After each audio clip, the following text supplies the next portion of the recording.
You get the best of me. And today, the best of me includes doing the impossible. You see, today, I'm going to share with you a message that is ridiculous. It is impossible. I'm going to share with you a message that has 16 points, which means that it's pointless. In communications theory, that is a ridiculous outline to have 16 points. In every homiletical class that I had, a message should have no more than 3, perhaps 5, but never 16. But today, before your very eyes, I will attempt the impossible feat of delivering a message to you that has 16 points. The first 3 of which I want to share with you after I ask you to imagine something. For some of you, this is difficult imagining, but for others of you, it's probably a fairly recent experience. I want you to imagine it's your first day on your new job. Your first day on the best job you've ever had. The first day on a job that you believe is the trajectory of the future of your career. This is a job that holds enormous potential and enormous opportunities. It's a job that will challenge you, but it allows you to be the best of you and allows you to do the things that you believe that you are the best at. And you find that in this workplace environment, not only are you affirmed and challenged and given an opportunity to be your best, but you meet some of the best people that you've ever met. And you quickly find that this group of people that you work with are fast becoming your friends, especially one of the people there. One of the people becomes your new work best friend. And you build a very quick friendship, doing things, working together, working on projects together. And you kind of have one of those relationships that you can't imagine how you existed your whole life without this person as your best friend.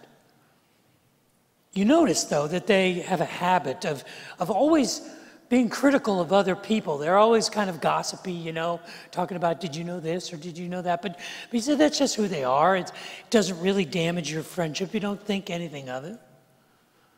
Along comes your first review.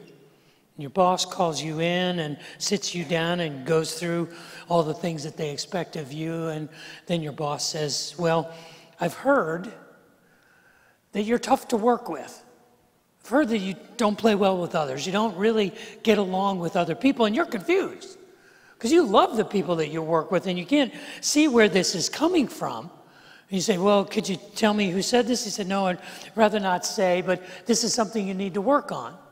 Because I've heard that you're really not fitting in well. And this really bothers you. It creates a cloud over this work environment that you really enjoy and that is populated by people that you like. But you double down and you press into it and you say, I'll try to be more thoughtful and I'll work harder. But a short time after that, your boss calls you in and says, well, it doesn't seem like things are getting any better. You seem to not be really pulling your own weight. Whenever you're on a group project, everybody seems to think, and I've heard that you really don't carry your end of the load. You're really confused now when your boss says, I'm gonna put you on a 90-day protocol. I'm gonna 30, 60, 90 you, and I'll update you, but I hope you'll improve, because if you don't, you can't stay. So you go through the 30 days and the 60 days, and you come to the end of the 3 months, your boss calls you in, and nothing's been really changing. Your boss looks at you and says, well, I'm sorry this didn't work out. Perhaps this isn't the place for you. We're going to let you go so you can go and find another place of employment. It seems that really you've never really fit in here, and this is terrifyingly confusing to you. So he says, I need you to go clean out your desk and then need you to leave the building. But before they show you the door, you turn and you ask your boss, you say, who is it? Who is it that said these things about me? If you're going to fire me, at least you can tell me who it was. And he names your best friend. At this point, you have three options. The first option is retaliation. That is the option that says, I will make it my mission in life to make you experience the pain that I am feeling right now. I will make it my purpose to undermine your career and to do to you what you have done to me. Option B is to retreat, to say, okay, fine. Is that how it's going to be? And you sweep this under the rug of your life, but you hide in your heart that sense of failure, the damage of how could this have happened to me? But then you think, well, maybe I'm really deserved it. Maybe I'm really not a good person. And you slip into a sort of a focus of self-pity and feeling sorry for yourself. But you decide to move on. But then there's option C. And option C is restoration. And restoration says, I'm going to go to that person and I'm going to say, I don't get it. I don't want to lose you as a friend. What happened here? Why did you throw me under the bus like that? What was going on? I need to know because I value you as a friend and I don't want to lose our relationship. And in fact, I'm committed to make sure that you continue to grow and you succeed. My interest is in your well-being and in helping you to success. Today I want to make the preposterous suggestion that option C is plan A. You see, the best of us is seen in the impossible. In those things that are impossible is when the best of us is most clearly seen. And I want to suggest that rather than running from the impossible, we press into it, because it's in the impossible that you get the best of me. But before we press into that, would you pray with me for a moment? Father in heaven, I would ask that the words of my mouth and the meditations of my heart would be pleasing in your sight. That you would use your words spoken by your servant, anointed by your Spirit, to challenge us to do the impossible and to be our best. Pray that for myself and for my family, for all of us here. Pray that for everyone who will encounter this place or these people and this message. For I ask this in Jesus' name, amen. 4 weeks ago, we began a conversation about what does it mean to get the best of me. And while we've wandered around in these ideas from the Hebrew Bible and from the New Testament, I hope you realize that there's a theme under all of it. There is one theme, that we can only know what is best when we give it to someone else. A chef can only know the quality of their cooking when someone else eats it. A musician can only know the quality of their music when someone else hears it. A teacher can only know the quality of their teaching when their students learn and grow. It's in giving away, it's in generosity that our best is uncovered. The best of us is designed to be discovered in generosity. It is in those expressions of generosity that we discover the best of us. And throughout these 4 weeks, the theme of that is this idea that you get the best of me because that's how I know what my best is, because it makes you better. See, generosity is an interesting thing. We learn from the time we are children to be generous, to be thankful. It's part of existing in society. And we begin with this sense of reciprocal generosity. We are generous with people who are generous with us. We bless people who bless us. We give to people who give to us. That's fundamental to existing in a community. We have to learn reciprocal generosity. We have to learn a measure of gratitude and thankfulness and blessing others as we have been blessed. But as we grow in life, we realize that there are things that are asked of us that are more challenging. And that is being generous with people who can never be generous in return. This is a more risky generosity. This is the risky generosity of adulthood, that you realize that there are times when you have to be kind or be generous or be gracious to someone who has no possibility of ever reciprocating, of ever paying back that generosity. Because that's what grown-ups do. That's a very adult thing. It's called parenting. It's part of our life. But there's a third level of generosity. And it's a ridiculous generosity. It's an impossible generosity. It is the generosity that we show to people who hate us, to people who are out to destroy us, to people who are critical of us. This is an impossible, ridiculous, absurd generosity. It's not just a generosity to people who are generous with us. It's not even a generosity to people who can never repay us. It is a generosity and a grace that we give to people who are trying to destroy us, to our enemies. It's in this impossible generosity that we discover the best of us. This is the kind of generosity that the Apostle Paul was talking about when he was writing to the young church in Rome and by proxy to the church at Riverbend in Austin. The bottom of the page of the 12th chapter of his letter to the church in Rome, down in verse 17, he says, "Do not repay anyone evil for evil. Be careful that you do the right thing, that you do what is right in the eyes of everyone. If it is possible, as far as it depends on you, live at peace with everyone."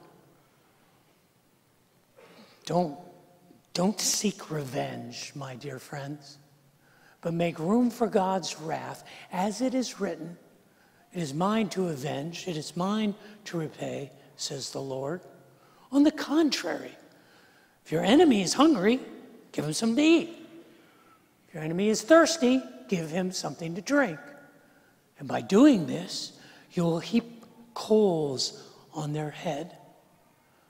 Do not be overcome by evil, but overcome evil with good. This is ridiculous.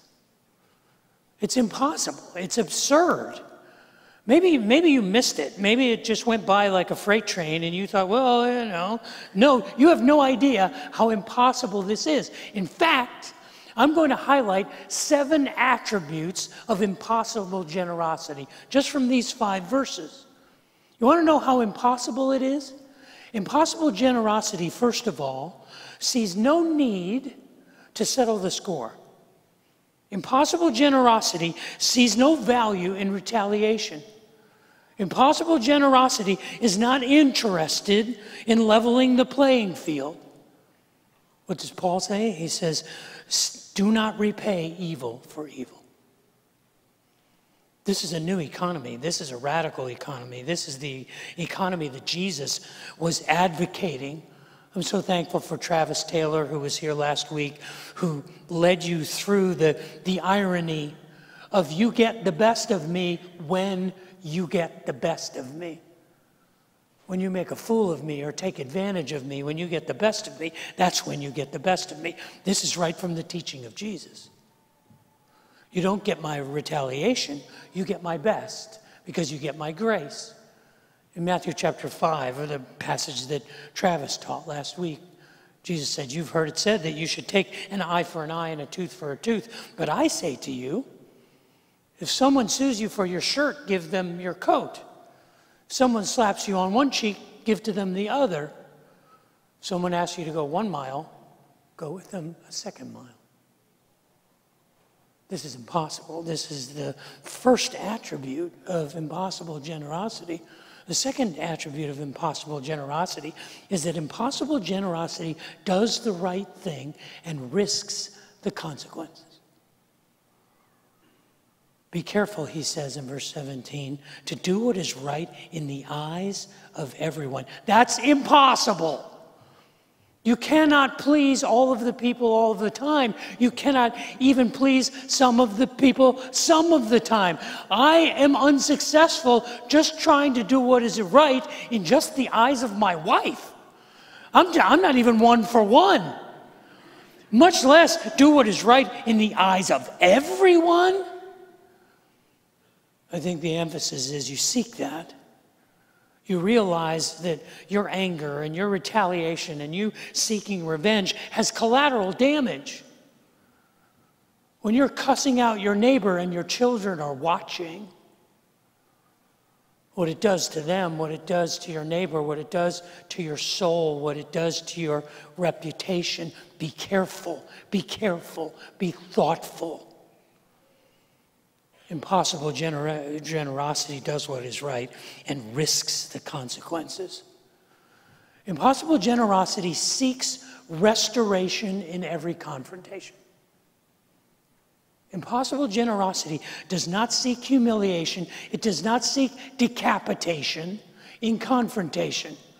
That is our typical strategy. I will hurt you just like you hurt me. But impossible generosity seeks reconciliation in every confrontation. It's my famous analogy of the difference between a scalpel and a switchblade. They both cut, but one cuts to heal, the other cuts to hurt.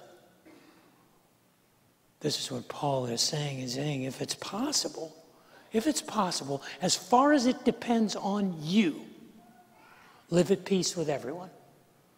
As far as it depends on you, they may slap the olive branch from your hand.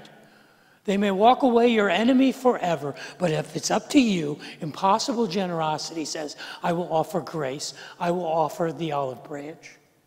If it's up to you. This is the attribute of impossible generosity. The fourth attribute of impossible generosity is it trusts the justice of God. There's a theme that runs throughout the Bible, and the theme is this: God is better at justice than you. God knows more, and God can accomplish more than you can by seeking revenge or by seeking to balance all the scales. That doesn't mean we don't embrace justice, and we don't seek justice, and we don't cry out for justice. But when we take it on ourselves, and we have this vigilante sense of morality, God is way better at it than we are. In the book of James, James tells his readers, he says, all that anger, all that malice, all that rage that you have, even at injustice, none of that, no human anger will accomplish the righteousness of God, he said. Was in the law of Moses in Deuteronomy chapter 32 that Moses said, it is mine, God says. It is mine to avenge. It is mine to repay. And he goes on to describe how the things that will come on those who deserve them, he will take care of that so we don't have to. It's not our responsibility. Trust God's justice. Trust that God is better at justice than we are. The fifth attribute of impossible generosity is that impossible generosity conquers its enemies with kindness. Impossible generosity, you've heard the phrase, killing your enemies with kindness. Well, this is the promise that is true. There's a quote from Proverbs chapter 25 where the Apostle Paul quotes verbatim. He said, if your enemy is hungry, feed him. If your enemy is thirsty, give him something to drink. And by doing this, you will heap burning coals on their head. But he leaves off that last phrase as if we should know that it's there. And the Lord will reward you. We like the phrase, well, this will heap burning coals on their head. I don't know about you, but I love that idea. I'm so kind to you, you're going to burn. But that's not the point. The point is, you're doing this because it pleases God. You're doing this because this is the kind of kindness God wants from us.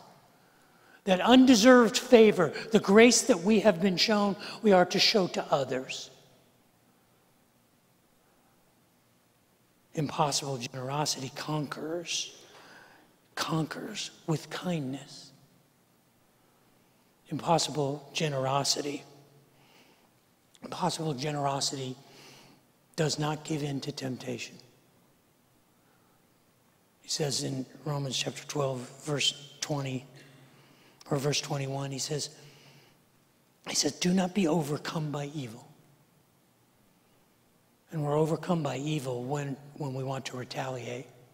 We're overcome by evil when I say, because you hurt me, I'm going to hurt you back. And it is a solid psychological principle that hurt people. That's what happens. If you have hurt me, then the natural response is that I will hurt you or I will hurt others. And impossible generosity says, no, I'm going to break that chain. Because two dangerous things happen. One is that we wind up doing the same thing that has been done to us. The evil that we have experienced, we pay forward to someone else. Or, in our own self-pity and in our own self-indulgence, we just take it and we say, oh, I guess I'm a terrible person. Fine. Don't be overcome by those extremes, by that evil. And the seventh attribute of impossible generosity is that impossible generosity uses love to drive out hate. One of my favorite quotes from Martin Luther King is, darkness cannot drive out darkness. Only love can do that. In the same way, hate cannot drive out hate. Only love can do that. See, this is the highest level of generosity. It is the highest level of grace, and it is impossible. You can't do it. You can't double down on it. All of these 7 things, they're meant to be overwhelming. Unless you're Mother Teresa or some super saint who never learned a cuss word or never had a bad thought in their life, unless you're Jesus himself, you can't do this. And that's the point. Because the best of us is not in us. The best of us is when we surrender us. You see, this happens, these 7 things, these 5 verses are at the end of the page. At the top of the page, it begins in Romans chapter 12 with the Apostle Paul saying, therefore, here's what I want you to do. Because you have experienced God's mercy, because you have experienced God's grace, I want you to present your bodies, and not just your physical bodies, the body of your life, the body of your family, the body of your career, everything that makes you you. I want you to present all of that as a living sacrifice, which is a holy and acceptable thing to do as an act of worship. And that's theological code for saying, I want you to let that go, because all of that I gave to you to give to others. The whole point of the 12th chapter of the book of Romans is to remind us that the best of us is a sacred trust. It's a stewardship. We were given these abilities. We were given these talents. We were given the breath that we breathe. Not so that we can hold it in and hoard it and put it on a shelf and polish it and find satisfaction in it. Everything we were given is not ours. It was entrusted to us to give to others, to make their life better. The generosity is the measure of the best of us. And the best of our generosity is ridiculous and absurd and impossible. Now, I wish I could tell you. I got this nailed. Just do what I do. No, don't. But in that journey, I'm still on it. Because you see that idea that the best of us is what we give away begins when we're young. Begins with those desires to the people that we care about, the people that we love, the people who have treated us well. We want to pay them back. And that desire to reciprocate, that desire to be generous is genuine. It's a reciprocal relationship. You bless me, and it makes me want to bless you. But then we grow in our life, and we get to a point where we realize we have to sometimes not kill people. We have to sometimes recognize that we have to be generous with people who can never pay us back. This is parenting. Because if you're a parent, you realize there are times when you look at your children and you go, I don't like you. You haven't lived as a human being till one of your children slams their bedroom door while screaming, I hate you. You have to have the discipline at that point to say, I love you anyway. I will love you even if you never love me back. And I think as we make our way through life, we develop our characters based on that disciplined generosity. But there's a place, an impossible place, where it is our delight, where we see everything that we have as a gift, and it is our delight to give it to others. It's like Christmas morning every day when we can serve, when we can share, when we can give, when we can take the talents and the abilities and the time and the things that we have been entrusted with and say, I've been given this for you. And the delight of that is liberating. And it is the best of us. It is the best of us. And I've seen it. I've seen it here among you. I've caught glimpses of that delightful generosity, of that impossible generosity, of that ridiculous generosity. I've seen it spread throughout this city. I've seen it spread in foreign countries. I've gotten glimpses of it. One of the most impactful ways I saw it almost 20 years ago. I have a younger brother. His name is Peter. Call him Pete. And Pete is the most generous and selfless and humble servant I have ever met. He is the anti-Dave. When he graduated from college, he decided that he wanted to dedicate his life serving teenagers. So he went to work for an organization called Young Life. And he moved to Northern California and moved out in the woods to this camp called Woodleaf. And he moved there in his late 20s as a young man. And I'm like, Pete, you're never going to meet women out here because all the women out here have beards and cut down trees. And he said, no, this is what I have to do. And he went there to serve. And after he'd been there 8 or 10 years, he was the only single guy on this large facility staff, on the camp staff. Most of the staff there were young families. And so Pete became Uncle Pete. And he was the resident babysitter. And he gave the young couples opportunities to go out together, and he would watch the kids, and they could go out and watch a movie or have a dinner without having to have a conversation that involved, don't! And one of those times Pete was there, and he had the children of a number of those couples under his care, and everything went well. They came home that evening, and he went back to his house, and a few days later he got a phone call. He got a call from one of the executives at Young Life, and they said that one of the families at the camp had filed a complaint and accused you of inappropriate behavior with their 3-year-old child. And given the nature of that accusation, charges were filed and an investigation would have to take place. And the executives at Young Life told Pete, well, you can stay on the property and you continue to work, but you can have nothing to do with the children that are there and nothing to do with the students who you have dedicated your life to serving.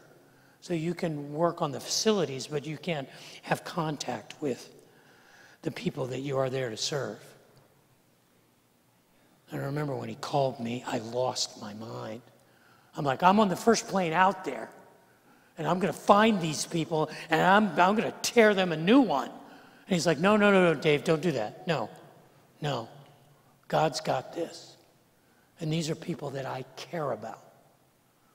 These are children and families that I love, and I'm just gonna trust that things are gonna work out. And as we talked over the months, his heartache was real, his pain was real, but he never was vindictive. He never saw himself as a victim. Of all of the people I have ever met in my course of my entire lifetime, I have never met another person who could possibly be less likely to harm a child than my brother. And yet he bore up under that with a grace, with a generosity for 2 years. 2 years. Psychiatric evaluations, police investigations, court hearings. Finally, after 2 years of investigations, a judge handed down a ruling and said, there must have been a misunderstanding. I can find no evidence in any fashion in his profiles or in interviewing the family and the children that this was anything other than a misunderstanding. And he never went out and said, okay, now that this is over, you and I, we're done. No, they're still friends. He continued to work with them. He continued to care for them. It was the most explicit experience I have ever seen of impossible generosity. And it was the best of him. And it is the best of us. Because it's in the impossible that we see our best. So there it is. A homiletical disaster. 16 points. Nobody died. You may have wanted to kill yourself, but nobody died. And I don't know if this was an impossible feat of communication, but I do know that our best is when we press into the impossible, when our generosity and our grace exceeds the boundaries and does what is ridiculous. Because that's what it means when we say, you get the best of me.